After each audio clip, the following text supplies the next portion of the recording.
ನಮಸ್ತೆ ಸ್ನೇಹಿತರೆ, ಇವತ್ತು ನಾವು ಪ್ರಥಮ BA ಸಮಾಜಶಾಸ್ತ್ರದ ಭೂಮಿಕೆಯಲ್ಲಿ ಮುಖ್ಯವಾದ ಪಾಠದ ಪಾಯಿಂಟ್ಸ್ಗಳನ್ನು ಹಾಗೆ ಅದರ ವಿವರಣೆಗಳನ್ನು ಕೂಡ ತಿಳ್ಕೊಳ್ಳುವ. ನಾವು ಇವತ್ತು ಬ್ಲಾಕ್ 4ರಲ್ಲಿ ಬರುವಂತಹ ಬ್ಲಾಕ್ 4 321 ತೆಗೆಯಿರಿ.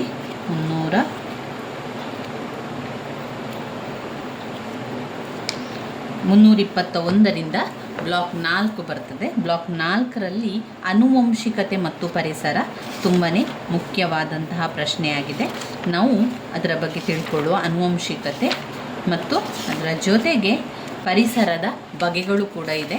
ಮೊದಲಿಗೆ ನಾವು ಆನುವಂಶಿಕತೆಯ ಅರ್ಥ, ಆನುವಂಶಿಕತೆಯ ಬಗ್ಗೆ ತಿಳ್ಕೊಳ್ಳುವ. ಆನುವಂಶಿಕತೆಯನ್ನು ನಾವು ಗುರುತು ಹಾಕ್ಕೊಂಡಿದ್ದೇವೆ. ಅದು ಇಂಪಾರ್ಟೆಂಟ್ ಆಗಿರುವಂತಹ ಒಂದು ಪ್ರಶ್ನೆಯಾಗಿದೆ. ಆನುವಂಶಿಕತೆ ಗುರುತನ್ನು ಇಲ್ಲಿ ಹಾಕ್ಕೊಂಡಿದ್ದೇವೆ. ಆನುವಂಶಿಕತೆ ಓದ್ಕೊಳ್ಳಿಕ್ಕಿರುವಂಥದ್ದು. ಆನುವಂಶಿಕತೆ ಅಂದರೆ ಏನು, ಮೊದಲಿಗೆ ಅರ್ಥವನ್ನು ತಿಳ್ಕೊಳ್ಳುವ.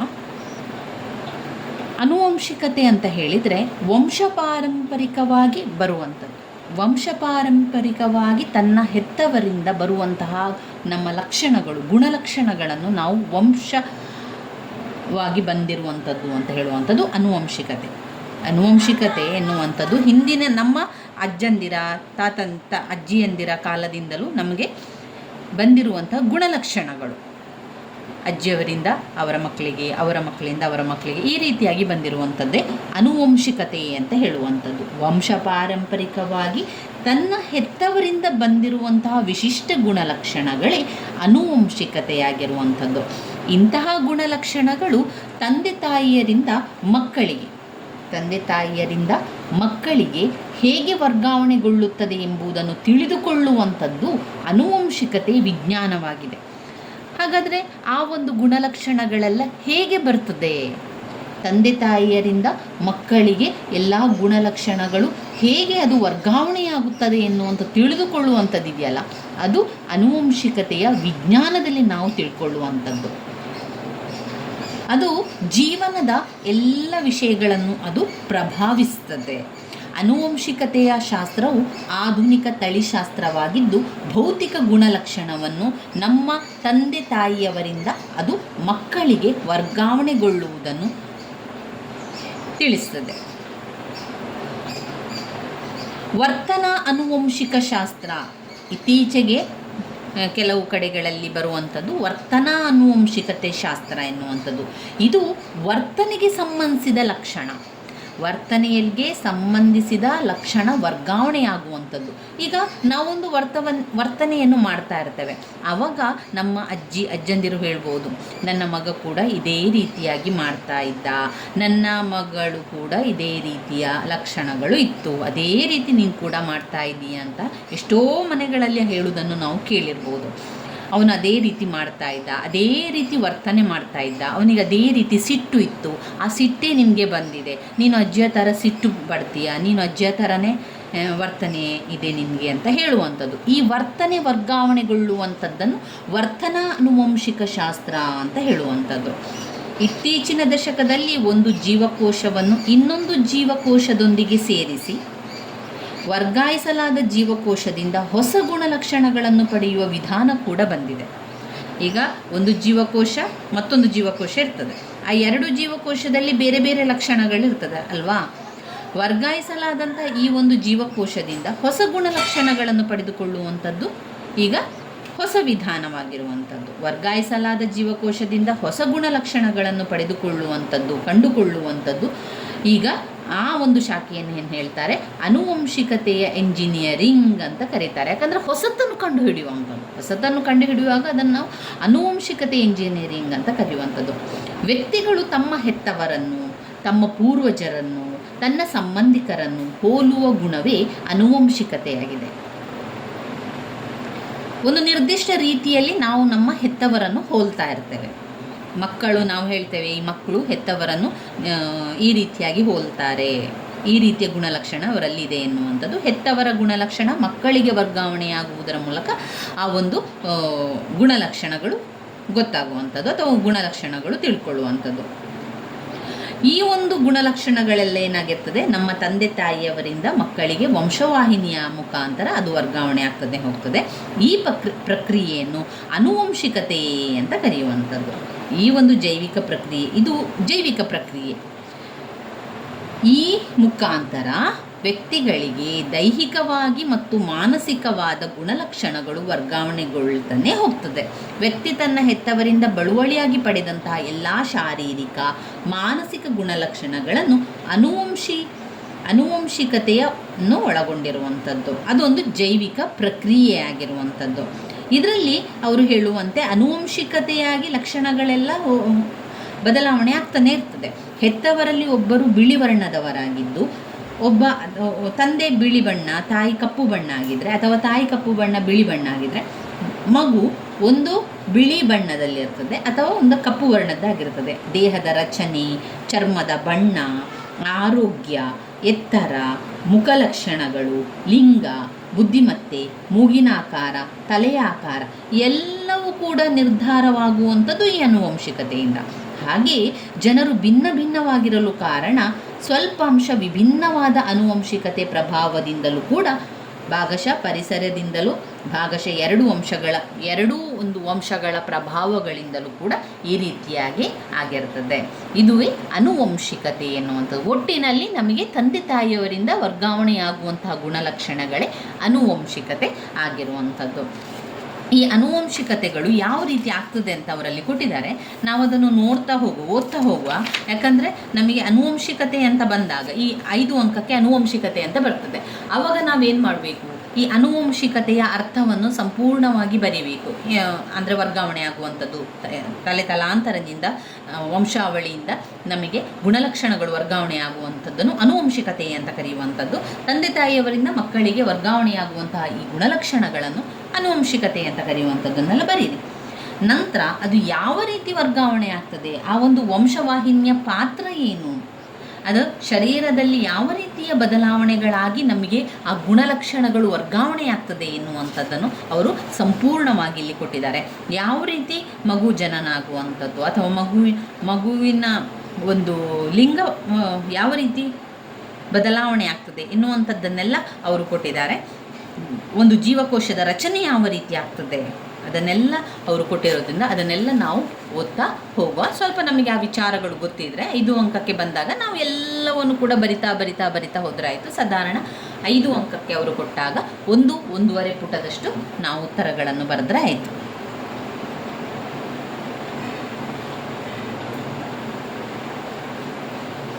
ಆನುವಂಶಿಕತೆಯು ಒಂದು ಪ್ರಭೇದಕ್ಕೆ ಸೇರಿರುವಂತಹ ಜೀವಿ ಅದೇ ಬಗೆಯ ಜೀವಿಗೆ ಜನ್ಮವನ್ನು ನೀಡುತ್ತದೆ.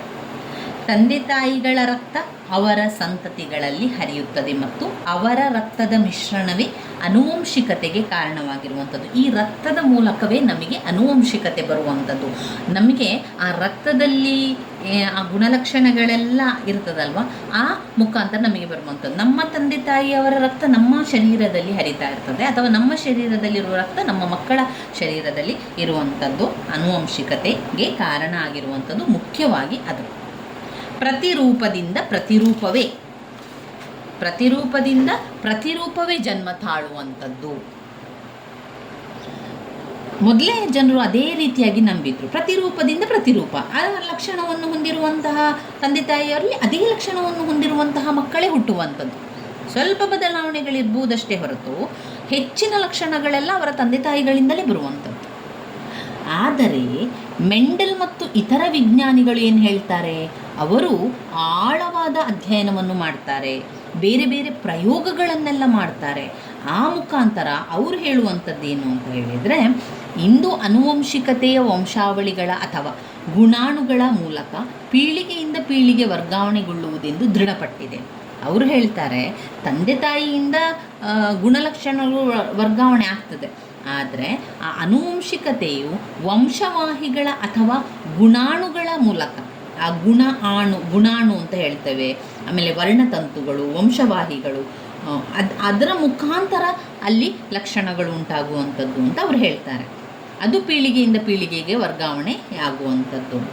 ಆನುವಂಶಿಕತೆಯು ಒಂದು ಜೈವಿಕ ಸ್ವರೂಪದ ಪ್ರಕ್ರಿಯೆ. ಸ್ತ್ರೀ ಪುರುಷರ ಕೂಡುವಿಕೆಯಿಂದಾಗಿ ಪುರುಷರ ಶುಕ್ಲಾಣು ಸ್ತ್ರೀಯ ಅಂಡಾಣುವಿನೊಂದಿಗೆ ಸೇರಿ ಗರ್ಭಧಾರಣೆಯಾಗುವುದು.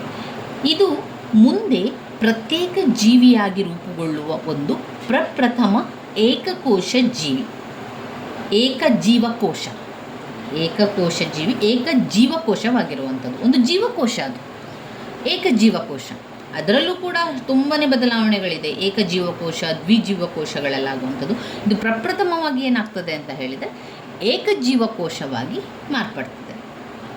ಇದನ್ನು ಯುಗ್ಮ ಜೀವಾಣು ಅಂತ ಕರೀತಾರೆ, ಝೈಗೋಟ್ ಅಂತ ಹೇಳುವಂಥದ್ದು. ಮೂಲ ಜೀವಕಣ ಅಥವಾ ಜೀವಕೋಶ ಅರ್ಥ ಮಾಡ್ಕೊಳ್ಳಿ. ಹೇಳಬೇಕಾದ್ರೆ ಇದನ್ನು ಓದ್ಕೊಳ್ಬೇಕಾದ್ರೆ ನೀವು ಕೂಡ ಅರ್ಥ ಮಾಡ್ಕೊಳ್ಳಿ. ಮೂಲ ಜೀವಕಣ ಅಥವಾ ಜೀವಕೋಶವು ಅಸಂಖ್ಯಾತ ಜೀವಕಣಗಳಾಗಿ ವಿಭಾಗವನ್ನು ಹೊಂದುತ್ತದೆ. ಅವುಗಳಲ್ಲಿ ಕೆಲವು ಚರ್ಮದ ಜೀವಕಣಗಳಾಗಿದ್ದು, ಕೆಲವು ನರಗಳ ಜೀವಕಣಗಳಾಗಿದ್ದು, ಕೆಲವು ಸ್ನಾಯುಗಳ ಜೀವಕೋಶಗಳಾಗುತ್ತದೆ. ಇನ್ನು ಕೆಲವು ವಿವಿಧ ಇಂದ್ರಿಯಗಳ ಇತ್ಯಾದಿಗಳ ಅವಶ್ಯಕವಾದ ಜೀವಕಣಗಳಾಗ್ತದೆ. ನೋಡಿ, ಒಂದು ಶರೀರದಲ್ಲಿ ಸಾವಿರಾರು ಸಂಖ್ಯೆಯ ಜೀವಕಣಗಳಿರ್ತದೆ. ಅದು ಬೇರೆ ಬೇರೆ ಶರೀರದ ಭಾಗಗಳ ಜೀವಕಣಗಳು. ಚರ್ಮದ್ದು, ಬಣ್ಣದ್ದು, ಕಿವಿದು, ಕಾಲಿದ್ದು, ತಲೆದು, ಈ ರೀತಿಯಾಗಿ ನಮ್ಮ ಶರೀರದಲ್ಲಿ ಅನೇಕ ಜೀವಕಣಗಳಿರ್ತದೆ. ಆ ಜೀವಕಣಗಳು ಎಲ್ಲಿರ್ತದೆ? ಆ ಜೀವಕಣಗಳು ರಕ್ತದಲ್ಲಿ ಇರುವಂಥದ್ದು.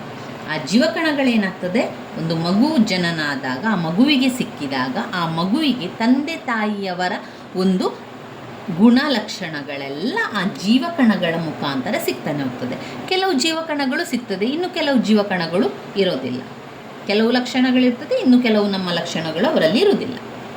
ಈ ರೀತಿ ಆಗುವಂಥದ್ದು. ನರಗಳ ಬಗ್ಗೆ ಇರ್ಬೋದು, ಸ್ನಾಯುಗಳು ಯಾವ ರೀತಿ ಇದೆ ಅದೇ ರೀತಿಯಾಗಿ ಕೂಡ ಅಲ್ಲಿ ಆಗುವಂಥದ್ದನ್ನು ಕಾಣ್ಬೋದು. ಇದು ಜೀವಕಣ, ಅವಶ್ಯಕವಾಗಿ ಶರೀರಕ್ಕೆ ಬೇಕಾಗುವಂಥದ್ದು ಜೀವಕಣಗಳು. ವಿಭಜನೆಗೊಳ್ಳುವ ಅಥವಾ ವಿಭಾಗವಾಗುವ ಈ ಪ್ರಕ್ರಿಯೆಯನ್ನು ಜೀವಕಣ ವಿಭಾಗ ಅಂತ ಕರೀತಾರೆ. ಇದರಲ್ಲಿ ಪ್ರಥಮವಾಗಿ ಜೀವಕಣ ಎಷ್ಟಿರುತ್ತದೆ ಶರೀರದಲ್ಲಿ ಅಂತ ಹೇಳಿದರೆ 23 ಜೊತೆ ವರ್ಣತಂತುಗಳನ್ನೊಳಗೊಂಡಿರ್ತದೆ. 23 ಜೊತೆ ವರ್ಣತಂತುಗಳು. ಈ ಜೀವಕಣದ ಹುಟ್ಟಿಗೆ ತಂದೆ ತಾಯಿ ಇಬ್ಬರ ಕೊಡುಗೆಯೂ ಕೂಡ ಇರೋದ್ರಿಂದ ವರ್ಣತಂತುಗಳಲ್ಲಿಯೂ ಅವರ ಕೊಡುಗೆ ಅರ್ಧದಷ್ಟಿರ್ತದೆ. ಈಗ ತಂದೆ ತಾಯಿಯವರಿಂದ, ತಂದೆಯಿಂದ ಶುಕ್ಲಾಣು, ತಾಯಿಯಿಂದ ಅಣ್ಣಾಣು, ಅದರ ಜೊತೆಯಾದಾಗ ವರ್ಣತಂತುಗಳಾಗ್ತದೆ. ಈ ವರ್ಣತಂತುಗಳಿಗೆ ಪಾತ್ರ ಆಗುವಂಥದ್ದು ತಂದೆ ತಾಯಿ ಇಬ್ಬರೂ ಕೂಡ ಸಮಾನವಾಗಿ ಹಕ್ಕುದಾರರು. ತಂದೆ ಮತ್ತು ತಾಯಿ ಇಬ್ಬರೂ ನೀಡಿರುವಂತಹ ತಲಾ 23 ಜೊತೆ ರಹಿತ ವರ್ಣತಂತುಗಳು ಆ ಒಂದು ಸಮ್ಮಿಶ್ರಣದಿಂದಾಗಿ 23 ಜೊತೆ ವರ್ಣತಂತುಗಳಾಗ್ತದೆ. ಇವುಗಳಲ್ಲಿ ಯಾವುದಾದರೂ ಒಂದು ವಿಶೇಷ ವರ್ಣತಂತು ವೈ ಲಕ್ಷಣವನ್ನು ಹೊಂದಿದ್ದರೆ ಹುಟ್ಟಲಿರುವ ಮಗು ಗಂಡಾಗಿರುತ್ತದೆ. ಇನ್ನು ಎಕ್ಸ್ ವರ್ಣತಂತುಗಳಾಗಿದ್ದಲ್ಲಿ ಆ ಮಗು ಹೆಣ್ಣಾಗಿರುತ್ತದೆ. ಹಾಗೆಯೇ ತಾಯಿಯ ಗರ್ಭಕೋಶದಲ್ಲಿ 2 ಶುಕ್ಲಾಣುಗಳು ಒಮ್ಮೆಗೆ 2 ಸ್ತ್ರೀ ಅಂಡಾಣುಗಳೊಂದಿಗೆ ಸೇರಿ ಹೋದಲ್ಲಿ ಆಗ ಅವಳಿ ಮಕ್ಕಳು ಹುಟ್ಟುವಂಥದ್ದು. ಅಂತಹ ಸಂದರ್ಭದಲ್ಲಿ ಇವು ಸಮಾನ ಲಿಂಗಕ್ಕೆ ಸೇರಿದವು ಅಥವಾ ಪ್ರತ್ಯೇಕಕ್ಕೆ ಲಿಂಗಕ್ಕೆ ಕೂಡ ಸೇರಿರ್ಬೋದು. ಅಥವಾ ಹೇಗಿರ್ಬೋದು ಅಂತ ಹೇಳಿದರೆ, ಅಥವಾ ಭ್ರಾತೃಯ ಅವಳಿ ಮಕ್ಕಳಿರ್ಬೋದು. ಹೇಗೆ ಅಂದರೆ ಕೆಲವೊಮ್ಮೆ ಗಂಡು ಈ ಅವಳಿ ಮಕ್ಕಳಲ್ಲಿ ಇಬ್ಬರು ಗಂಡು ಮಕ್ಕಳಾಗಿರ್ತಾರೆ ಅಥವಾ ಇಬ್ಬರು ಹೆಣ್ಣು ಮಕ್ಕಳಾಗಿರ್ತಾರೆ. ಗಂಡು ಮಕ್ಕಳಲ್ಲಿ ಇಬ್ಬರು ಗಂಡು ಮಕ್ಕಳು ಬೇರೆ ಬೇರೆ ಲಕ್ಷಣಗಳನ್ನು ಹೊಂದಿರ್ತಾರೆ. ಮುಖದ ಇದುವೇ ಬೇರೆ ಬೇರೆ ಇರುತ್ತದೆ. ಅಥವಾ ಇಬ್ಬರು ಕೂಡ ಒಂದೇ ಸೇಮ್ ಆಗಿ ನೋಡಲಿಕ್ಕೆ ಕಾಣ್ತಾರೆ. ಇಬ್ಬರು ಕೂಡ ಒಂದೇ ರೀತಿ ಇರುವಂಥದ್ದು ಅಥವಾ ಇಬ್ಬರು ಬೇರೆ ಬೇರೆ ರೀತಿ ಇರುವಂಥದ್ದು ಭ್ರಾತೃಯ ಅವಳಿ ಮಕ್ಕಳು ಎಂದು ಕರೆಯುತ್ತಾರೆ. ಆದರೆ ಕೆಲವೊಮ್ಮೆ ಏನಾಗ್ತದೆ, ಈ ಶುಕ್ಲಾಣು ಒಂದು ಅಂಡಾಣುವಿನೊಂದಿಗೆ ಸೇರಿ ಪ್ರಪ್ರಥಮದಲ್ಲಿ ಇಬ್ಬಾಗವಾಗುವಾಗ 2 ಸ್ವತಂತ್ರವಾದ ಶುಕ್ಲಾಣುಗಳಾಗಿ ಸಿಡಿದು 2 ಪ್ರತ್ಯೇಕ ಜೀವಿಗಳ ಹುಟ್ಟಿಗೆ ಕಾರಣ ಆಗ್ತದೆ. 2 ಪ್ರತ್ಯೇಕವಾಗಿ ಆಗ್ತಾ ಹೋಗ್ತದೆ. 2 ಸಿಡಿಯದೇ ಜೊತೆಯಾಗಿದ್ದರೆ 2 ಅವಳಿ ಮಕ್ಕಳು ಒಂದೇ ಲೆಕ್ಕದಲ್ಲಿರ್ತಾರೆ, ಮುಖ ಕೂಡ ಒಂದೇ ರೀತಿಯಲ್ಲಿರ್ತದೆ. ಆದರೆ ಶುಕ್ಲಾಣುಗಳು ಸಿಡಿದು 2 ಪ್ರತ್ಯೇಕ ಹುಟ್ಟಿಗೆ ಕಾರಣ ಆದರೆ ಆಗ 2 ಸಮಾನ ಅವಳಿ ಮಕ್ಕಳು, ಹುಟ್ಟಿದ ಅವಳಿ ಮಕ್ಕಳನ್ನು ಸಮಾನ ಅವಳಿ ಮಕ್ಕಳು ಅಂತ ಕರೆಯೋದು. Equal or identical twins. Identical twins ಅಂದರೆ ಇಬ್ಬರು ಕೂಡ ನೋಡಲಿಕ್ಕೆ ಒಂದೇ ರೀತಿ ಇರುವಂಥದ್ದು ಅವಳಿ, ಸಮಾನ ಅವಳಿ ಮಕ್ಕಳು ಐಡೆಂಟಿಕಲ್ ಟ್ವಿನ್ಸ್ ಅವರು. ಭ್ರಾತೃಯ ಅವಳಿ ಮಕ್ಕಳು ಅಂದರೆ ಫ್ರ್ಯಾಟರ್ನಲ್ ಟ್ವಿನ್ಸ್. ಅವರು ನೋಡಲಿಕ್ಕೆ ಇಬ್ಬರು ಕೂಡ ಒಂದೇ ರೀತಿ ಇರೋದಿಲ್ಲ, ಬೇರೆ ರೀತಿಯಾಗಿರ್ತಾರೆ. ಸಮಾನ ಲಿಂಗಕ್ಕೆ ಸೇರಿದವು ಅಥವಾ ಪ್ರತ್ಯೇಕ ಲಿಂಗಕ್ಕೂ ಸೇರಿದವರು ಕೂಡ ಆಗಿರ್ಬೋದು, ಆದರೆ ಅವರು ಬೇರೆ ಬೇರೆ ನೋಡಲಿಕ್ಕಿರುವಂತೆ ಇರ್ತಾರೆ. ಆನುವಂಶಿಕತೆಯ ಮತ್ತು ಹುಟ್ಟುವ ಮಕ್ಕಳು ಹೆಣ್ಣು ಅಥವಾ ಗಂಡು. ಪ್ರಜೋತ್ಪಾದನೆಯ ಕುರಿತು ಈ ಕೆಳಗಿನ ರೇಖಾಚಿತ್ರದಿಂದ ಆ ಮಾಹಿತಿಗಳನ್ನು ಪಡೆಯಬಹುದಾಗಿದೆ. ಇಲ್ಲಿ ಪುರುಷರ ಪ್ರಜೋತ್ಪಾದಕ ಪುರುಷ ಶುಕ್ಲಾಣು ಎಕ್ಸ್ ಮತ್ತು ವೈ ಅಂತ ಇದೆ. ಮಹಿಳೆಯಲ್ಲಿ ಪ್ರಜೋತ್ಪಾದಕ ಸ್ತ್ರೀ ಅಂಡಾಣು XX, ಮಹಿಳೆಯರಲ್ಲಿ XX ಅಂತ ಇರುವಂಥದ್ದು, ಪುರುಷರಲ್ಲಿ XY ಅಂತ ಇರುವಂಥದ್ದು. ಮಹಿಳೆಯರ ಒಂದು ಅಂಡಾಣು ಎಕ್ಸ್ ಯಾವಾಗಲೂ ಎಕ್ಸೇ ಬರೋದು, ಪುರುಷರಲ್ಲಿ ಎಕ್ಸ್ ಬಂದರೆ ಹೆಣ್ಣು ಮಗು, ಅದು ವೈ ಸೇರಿದರೆ ಗಂಡು ಮಗು ಆಗ್ತದೆ. ಇಲ್ಲಿ ಏಕಜೀವಾಣುಕೋಶ ಫಲಭರಿತ ಅಂಡಾಣು ಝೈಕೋಟ್ ಇರುವಂಥದ್ದು ಕಾಣ್ಬೋದು.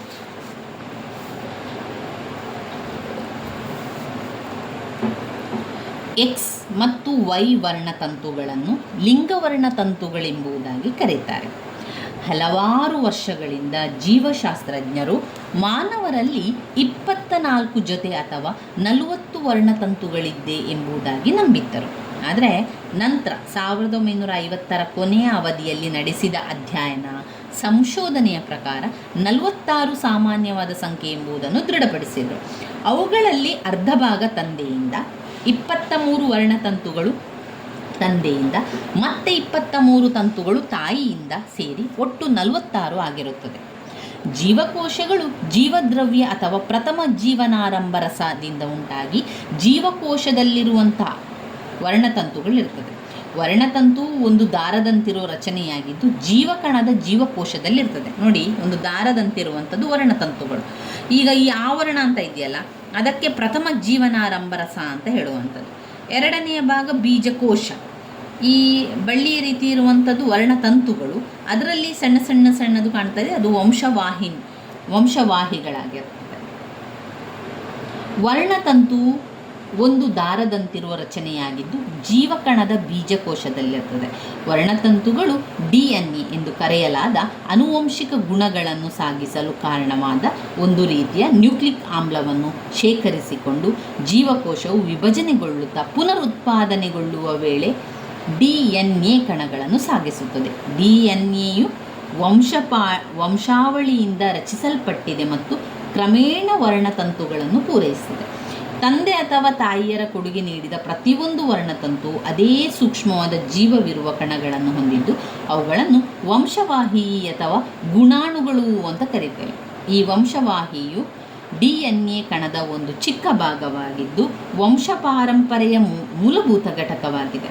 ಈವರೆಗೆ ಶೋಧಿಸಿದ ಪ್ರಕಾರ 46 ಮಾನವ ವರ್ಣತಂತುಗಳಲ್ಲಿ ಸುಮಾರು 1 ಲಕ್ಷದಷ್ಟು ವಂಶವಾಹಿಗಳಿವೆ ಎಂದು ತಿಳಿಯಲಾಗಿದೆ. ಇದರಲ್ಲಿ 46 ಮಾನವ ವರ್ಣತಂತುಗಳಿದೆ, 1 ಲಕ್ಷದಷ್ಟು. ಈ ವಂಶವಾಹಿಗಳು ಮಾನಸಿಕ ಮತ್ತು ದೈಹಿಕ ಗುಣಲಕ್ಷಣಗಳನ್ನು ನಿರ್ಧರಿಸುವ ಮತ್ತು ಆನುವಂಶಿಕತೆಯನ್ನು ಸಾಗಿಸುವ ಸಾಧನಗಳಾಗಿದೆ. ಮಾನವರಲ್ಲಿ ಪ್ರತಿಯೊಂದು ದೈಹಿಕ ಗುಣಲಕ್ಷಣಕ್ಕೆ ಸಂಬಂಧಿಸಿದ ನಿರ್ದಿಷ್ಟ ವಂಶವಾಹಿ ಇರ್ತದೆ. ಜೀವಕೋಶದ ರಚನೆಯನ್ನು ಈ ರೀತಿಯಾಗಿ ರೇಖಾಚಿತ್ರದ ಮೂಲಕ ನೀವು ನೋಡ್ಬೋದು. ನೀವು ಪರೀಕ್ಷೆಗೆ 5 ಅಂಕಕ್ಕೆ ಬಂದಾಗ ನೀವು ಈ ರೀತಿಯಾಗಿ ಚಿತ್ರಗಳನ್ನು ಮಾಡಿಕೊಂಡ್ರೆ ಉತ್ತಮ.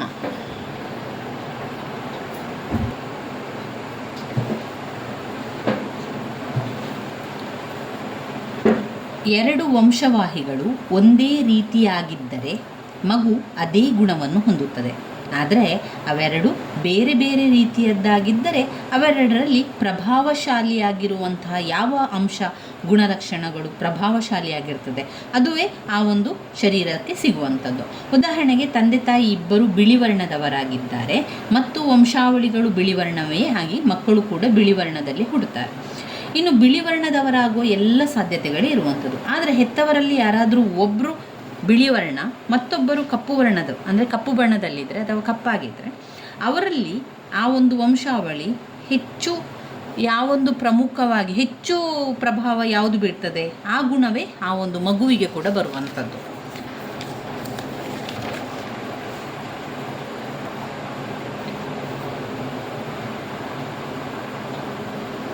ಬಿಳಿಯ ವರ್ಣದ ಹೆತ್ತವರ ಮಗು ಕಪ್ಪು ವರ್ಣವನ್ನು ಹೊಂದಿದ್ದರೆ ತಂದೆ ತಾಯಿಯರಲ್ಲಿ ಒಬ್ಬರು ಕಪ್ಪು ವರ್ಣದ ವಂಶವಾಹಿಯನ್ನು ಹಿಂದಿನ ಪೀಳಿಗೆಯಿಂದ ಪಡೆದು ಆ ವಂಶವಾಹಿನಿಯು ಆ ಪ್ರಭಾವಶಾಲಿಯಾಗಿದ್ದು ಆ ಒಂದು ಪ್ರಕ್ರಿಯೆಯಲ್ಲಿ ಏನಾಗ್ತದೆ ಅದು ಪ್ರಭಾವಶಾಲಿಯಾಗಿರೋದ್ರಿಂದ ಆ ಮಗು ಏನಾಗಿರ್ತದೆ ಕಪ್ಪು ಬಣ್ಣದಲ್ಲಿ ಹುಟ್ಟುವಂಥದ್ದು. ಹಾಗೆ ಕೆಲವೊಮ್ಮೆ ಏನಾಗ್ತದೆ, ವಂಶವಾಹಿಯ ವರ್ಗಾವಣೆಯ ಸಾಮರ್ಥ್ಯದಲ್ಲೂ ಕೂಡ ಬದಲಾವಣೆ ಆಗ್ತಾನೆ ಹೋಗ್ತದೆ. ಇಂತಹ ಪರಿವರ್ತನೆಯು ವಂಶವಾಹಿಯಲ್ಲಿನ ಶೀಘ್ರ ಬದಲಾವಣೆಗೆ ಕಾರಣ ಆಗ್ತದೆ. ಆದುದರಿಂದ ಅನುವಂಶಿಕತೆಯು 2 ಪೀಳಿಗೆಗಳ ನಡುವೆ ಒಂದು ಕೊಂಡಿಯಾಗಿದೆ. ಒಂದು ಜೀವಕೋಶದೊಳಗಿನ ಸಾವಿರಾರು ವಂಶವಾಹಿಗಳೇ ಈ ಕೊಂಡಿಗೆ ಕಾರಣವಾಗುವಂಥದ್ದು. ನಾವು ಅನುವಂಶಿಕವಾಗಿ ಪಡೆಯುವುದೇ ವಂಶವಾಹಿಗಳು. ಆದ್ದರಿಂದ ಒಟ್ಟು ಅನುವಂಶಿಕದ ಯಾಂತ್ರಿಕ ಕ್ರಿಯೆಯಲ್ಲಿ ವಂಶವಾಹಿಗಳು ಅತ್ಯಂತ ಪ್ರಮುಖ ಪಾತ್ರವನ್ನು ವಹಿಸ್ತದೆ. ಇನ್ನು ಮೆಂಡೆಲ್ ಅವರ ಅನುವಂಶಿಕತೆ ನಿಯಮ ಯಾವ ರೀತಿ ಇದೆ ಅಂತ ಹೇಳಿದರೆ, ಜೋಹನ್ ಗ್ರೆಗರ್ ಮೆಂಡರ್ ಅವರು ಓರ್ವ ಆಸ್ಟ್ರೇಲಿಯಾದ ಒಬ್ಬ ಸನ್ಯಾಸಿ. ಅವರು ಮೆಂಡಲಿಯನ್ಗಾಗಿ ಪ್ರಸಿದ್ಧ ಹೊಂದಿದವರಾಗಿದ್ದಾರೆ. ಅವರು ರಚಿಸಿದಂತಹ ಈ ಒಂದು ಸಿದ್ಧಾಂತ, ವಂಶಪಾರಂಪರ್ಯ ಸಿದ್ಧಾಂತವು ಪ್ರಾಣಿ ಮತ್ತು ಸಸ್ಯಗಳ ಉತ್ತಮ ತಳಿಗಳನ್ನು ಪಡೆಯಲು ಸಹಕಾರಿಯಾಗಿದೆ. ಪೋರ್ ಓ ಕ್ಲಾಕ್ ಎಂಬ ಒಂದು ಬಗೆಯ ಹೂ ಉದ್ಯಾನದಲ್ಲಿ ಬೆಳೆಸಿದ ಬಟಾಣಿ ಕಾಳುಗಳ ಮೇಲೆ ಪ್ರಯೋಗಗಳನ್ನು ನಡೆಸಿ ಆನುವಂಶಿಕ ನಿಯಮಗಳನ್ನು ಅಭಿವೃದ್ಧಿಪಡಿಸಿದರು.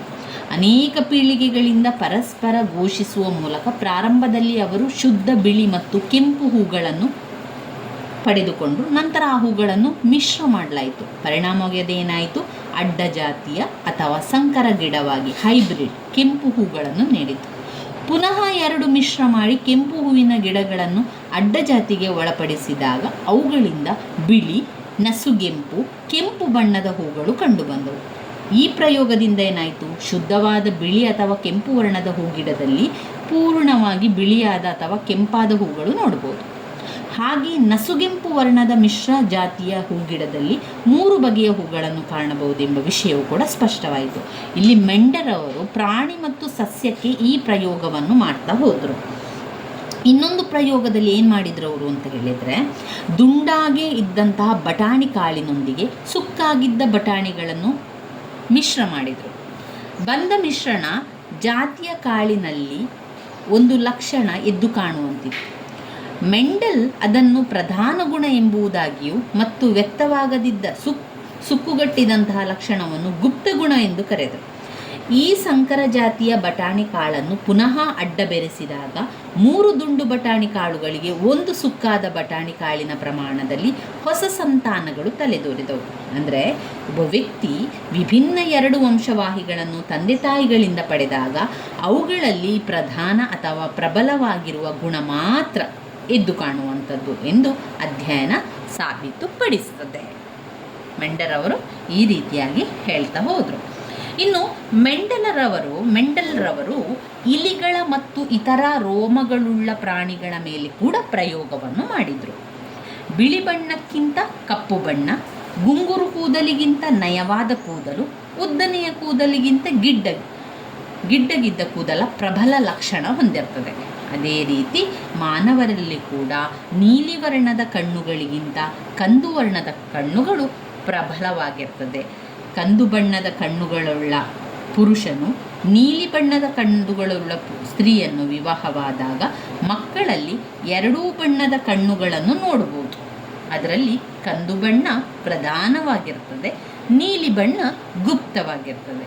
ಈ 2 ಬಣ್ಣಗಳ ಬಗ್ಗೆ ಕಣ್ಣುಗಳಲ್ಲಿ ಹೊಂದಿರುವ ವ್ಯಕ್ತಿಗಳು ಮದುವೆಯಾದಾಗ ಹುಟ್ಟುವ ಮಕ್ಕಳಲ್ಲಿ ಒಂದು ಮಗುವಿನಲ್ಲಿ ಕೇವಲ ಕಂದು ಬಣ್ಣ ಕಣ್ಣುಗಳು ಮತ್ತು 2ನೆಯ ಮಗುವಿನಲ್ಲಿ ನೀಲಿ ಬಣ್ಣದ ಕಣ್ಣುಗಳು, ಮಿಕ್ಕ 2 ಮಕ್ಕಳಲ್ಲಿ 2 ವರ್ಣಗಳಿಂದ ಕೂಡಿದ ಕಂದು ಬಣ್ಣ ಎದ್ದು ಕಾಣುವಂತೆ ಇರುವ ಕಣ್ಣು ಕಂಡು ಬರ್ತದೆ. ಇದನ್ನು ಈ ನಕ್ಷೆಯ ಮೂಲಕ ಅವರು ತಿಳಿಸ್ತಾರೆ. ಹೆತ್ತವರು ಕಗ ಕಖ ಅಂತ ಇದೆ. ಮಕ್ಕಳು ಕ ಖ ಹುಟ್ಟಬಹುದು, ಕ ಗ ಹುಟ್ಟಬಹುದು, ಕ ಕ ಕಕ್ಕ ಅಂತ ಹುಟ್ಟಬಹುದು. ಇದರಲ್ಲಿ ಈ ರೀತಿಯಾಗಿ ಅವರು ಉದಾಹರಣೆಯನ್ನು ಕೊಟ್ಟಿರುವಂಥದ್ದು.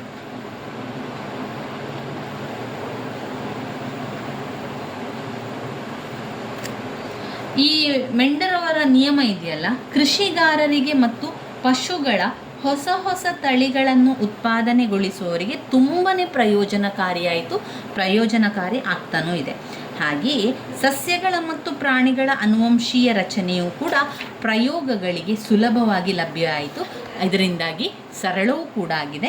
ಅದೇ ರೀತಿ ಮೆಂಡರವರ ನಿಯಮಗಳು ವಂಶವಾಹಿಗಳು ವ್ಯಕ್ತಿಗಳ ಶಾರೀರಿಕ ಮಾನಸಿಕ ಲಕ್ಷಣಗಳನ್ನು ರೂಪಿಸುವುದರಲ್ಲಿ ಅತಿ ಮುಖ್ಯವಾದ ಅಂಶಗಳಾಗಿದೆ ಎಂಬುದನ್ನು ತೋರಿಸುತ್ತದೆ. ವಂಶವಾಹಿ ಪರಂಪರೆಯಾಗಿ ಬಂದಿರುವಂಥದ್ದು, ವಂಶವಾಹಿ ಪರಂಪರೆ ಅಥವಾ ಜೈವಿಕ ವಂಶ ಪಾರಂಪರೆಯು ವ್ಯಕ್ತಿತ್ವದ ಬೆಳವಣಿಗೆಗೆ ಕಚ್ಚಾ ವಸ್ತುವನ್ನು ಪೂರೈಸುತ್ತದೆ.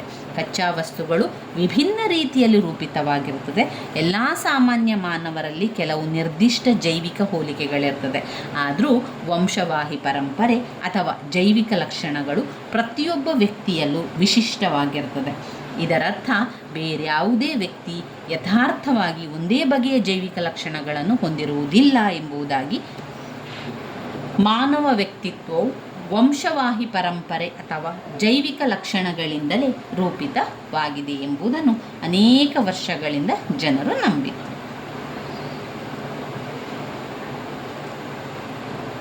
ಇನ್ನು ಆ ಒಂದು ಲಕ್ಷಣಗಳಲ್ಲಿ ನಂಬಿಕೆ, ಪ್ರಾಮಾಣಿಕತೆ, ಅಪರಾಧದ ಲಕ್ಷಣ, ಬುದ್ಧಿಮತ್ತೆ, ಲೈಂಗಿಕ ವಿಚಲನೆ, ಶಾರೀರಿಕ ಸಾಮರ್ಥ್ಯ ಈ ಎಲ್ಲ ಗುಣಲಕ್ಷಣಗಳು ಆನುವಂಶಿಕವಾಗಿ ಪಡೆಯಲಾಗುವುದೆಂದು ತಿಳಿಯಲಾಗಿದೆ. ಒಬ್ಬ ವ್ಯಕ್ತಿ ತನ್ನ ಹುಟ್ಟಿನೊಂದಿಗೆ ಪಡೆದುಕೊಂಡು ಬರುವ ಎಲ್ಲ ಗುಣಲಕ್ಷಣಗಳು ಆನುವಂಶಿಕ ಅಂತ ಹೇಳಲಿಕ್ಕೆ ಸಾಧ್ಯವೇ ಇಲ್ಲ. ಯಾಕೆ ಅಂತ ಹೇಳಿದರೆ, ಬಾಹ್ಯ ಸಂಪರ್ಕವೆಂದರೆ ಹೊರಗಿನ ಅಥವಾ ಪರಿಸರದ ಒಟ್ಟಿಗೆ ಇರುವಂಥದ್ದು. ಆ ಪರಿಸರದ ಜೊತೆಗೆ ಬದಲಾವಣೆ ಹೊಂದಿದಂತಹ ಗುಣಲಕ್ಷಣಗಳು ಕೂಡ ಆಗಿದೆ. ಉದಾಹರಣೆಗೆ, ಮಗು ತನ್ನ ತಾಯಿಯ ಗರ್ಭಾಶಯದಲ್ಲಿದ್ದಾಗ ಹೊರಗಿನ ಪರಿಸ್ಥಿತಿ ಸ್ಥಿತಿಗತಿಗಳಿಂದ ಪ್ರಭಾವಿತವಾಗಿರುತ್ತದೆ. ಒಳಗಿನಿಂದ ಬೆಳೆಯುತ್ತಾ ಬರುವ ಹಾಗೂ ಜೀವಕಣಗಳ ವಂಶವಾಹಿಗಳನ್ನು ಆಧಾರವಾಗುಳ್ಳ ಅವುಗಳ ಮೂಲಕವಾಗಿ ಮಕ್ಕಳಿಗೆ ವರ್ಗಾವಣೆಯಾಗಲು ಶಕ್ತವಾದ ಲಕ್ಷಣಗಳನ್ನು ಮಾತ್ರ ಆನುವಂಶಿಕವಾಗಿ ಪಡೆದ ಗುಣಗಳೆಂದು ಹೇಳಬಹುದು.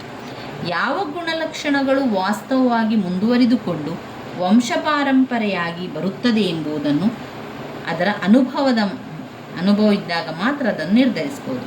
ತಮ್ಮ ಮಕ್ಕಳಿಗೆ ಯಾವ ಗುಣಲಕ್ಷಣಗಳು ವರ್ಗಾವಣೆಗೊಳ್ಳುತ್ತದೆ ಎಂಬುದು ಹೆತ್ತವರಿಗೆ ಯಾರಿಗೂ ಕೂಡ ಗೊತ್ತಿರುವುದಿಲ್ಲ.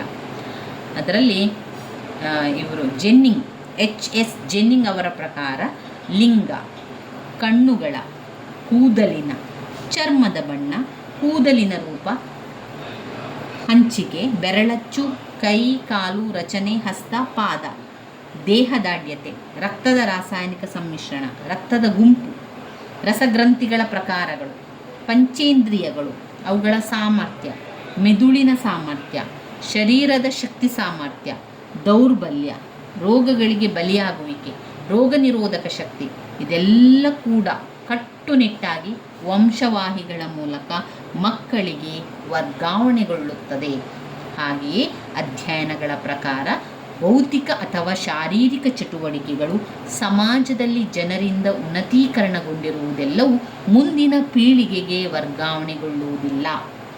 ಬೇರೆ ಮಾತಿನಲ್ಲಿ ಹೇಳುವುದಾದರೆ, ಸಮಾಜದಲ್ಲಿರುವಂಥ ಸುಧಾರಣೆಗಳೆಲ್ಲ ಜೈವಿಕವಾಗಿ ಅಥವಾ ಆನುವಂಶಿಕವಾಗಿ ವರ್ಗಾವಣೆ ಆಗುವುದಿಲ್ಲ. ಅದೆಲ್ಲ ಆನುವಂಶಿಕವಾಗಿ ಬಂದಂಥಲ್ಲ. ಈಗ ಸಂಸ್ಕೃತಿ ಆಗಿರ್ಬೋದು, ಪದ್ಧತಿಗಳಾಗಿರ್ಬೋದು, ರೀತಿ ನೀತಿ ನಿಯಮಗಳಿರ್ಬೋದು, ಸಾಹಿತ್ಯ, ಕಲೆ, ಅದೆಲ್ಲ ಕೂಡ ಕಲಿಕೆಯ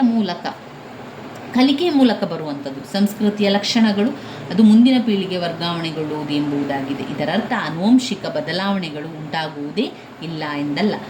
ಆನುವಂಶಿಕ ಬದಲಾವಣೆ ಕೂಡ ಬದಲಾವಣೆ ಆಗ್ತಾನೆ ಇರ್ತದೆ. ಹೇಳಿದರೆ ಚಿಕ್ಕ ವಯಸ್ಸಿನಲ್ಲಿದ್ದಂತಹ ಲಕ್ಷಣಗಳು ದೊಡ್ಡವರಾದಾಗ ಇರೋದಿಲ್ಲ, ಬದಲಾವಣೆಗಳು ಆಗ್ತಾನೆ ಹೋಗ್ತದೆ. ಇತ್ತೀಚಿನ ಸಂಶೋಧನೆಯಲ್ಲಿ ಗೊತ್ತಾಗುವ ರೀತಿಯಲ್ಲಿ ವಂಶವಾಹಿಗಳು ಕೂಡ ಪರಿವರ್ತನೆಗೆ ಒಳಗಾಗ್ತದೆ. ಅಂದರೆ ವಂಶವಾಹಿಗಳು ಹೊಸ ವಂಶ ಉತ್ಪನ್ನವಾಗುವ ಪರಿಣಾಮವುಳ್ಳ ವ್ಯತ್ಯಾಸಗಳಿಗೆ ಒಳಗಾಗುವುದುಂಟು. ಉತ್ಪರಿವರ್ತನೆ, ಹೊಸ ವಂಶ ಹುಟ್ಟು ಮಾರ್ಪಾಡು ಎಂಬುದಾಗಿ ಕರೆಯುತ್ತೇವೆ. ಈ ಒಂದು ಬದಲಾವಣೆಗಳು ಶಾಶ್ವತ ಸ್ವರೂಪದವುಗಳಾಗಿದ್ದು ಪೀಳಿಗೆಯಿಂದ ಪೀಳಿಗೆಗೆ ವರ್ಗಾವಣೆ ಹೊಂದಿ ಹೊಸ ಲಕ್ಷಣಗಳನ್ನು ಹೊಂದಿದ ಜನಾಂಗದ ಉದಯಕ್ಕೆ ಕಾರಣ ಆಗ್ತದೆ. ನಿರ್ದಿಷ್ಟ ವ್ಯಕ್ತಿಗಳಲ್ಲಿ ಮಾತ್ರ ಕಾಣಿಸಬಹುದಾದ ಕೆಲವು ಶಾರೀರಿಕ ಗುಣಗಳ ವ್ಯತ್ಯಾಸಗಳಿಂದಲೂ ಕೂಡ ಇದು ಭಿನ್ನ ಸ್ವರೂಪದ್ದಾಗಿರ್ತದೆ. ಇಲ್ಲಿ ಅವರು ಉದಾಹರಣೆಯನ್ನೇನು ಹೇಳ್ತಾ ಇದ್ದಾರೆ?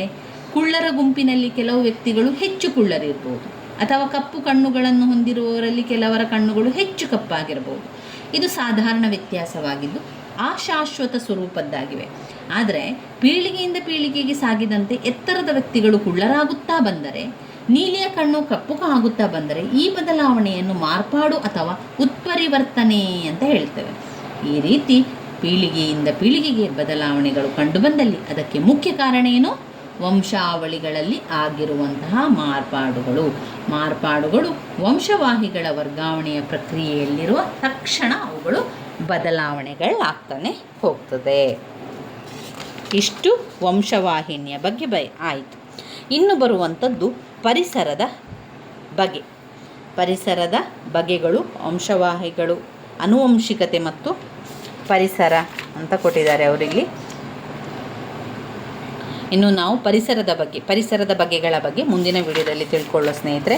ಇವಿಷ್ಟು ಆನುವಂಶಿಕತೆಯ ಅರ್ಥ ಆಯಿತು. ಆನುವಂಶಿಕತೆ ಯಾವ ರೀತಿ ಬರ್ತದೆ, ಯಾವ ರೀತಿ ವರ್ಗಾವಣೆ ಆಗ್ತದೆ ಎನ್ನುವಂಥ ವಿಚಾರಗಳನ್ನೆಲ್ಲ ಕೂಡ ತಿಳ್ಕೊಂಡಿದ್ದೆವು. ಇನ್ನು ಮುಂದಿನ ವಿಡಿಯೋದಲ್ಲಿ ಪರಿಸರದ ಬಗೆಗಳ ಬಗ್ಗೆ ಕೂಡ ತಿಳ್ಕೊಳ್ಳುವ. ನನ್ನ ವಿಡಿಯೋಸ್ ಎಲ್ಲ ನಿಮಗೆ ಇಷ್ಟ ಆಗಿದ್ದರೆ ಲೈಕ್ ಕೊಡಿ, ಶೇರ್ ಮಾಡಿ, ಸಬ್ಸ್ಕ್ರೈಬ್ ಮಾಡಲಿಕ್ಕೆ ಮರಿಬೇಡಿ. ಧನ್ಯವಾದಗಳು.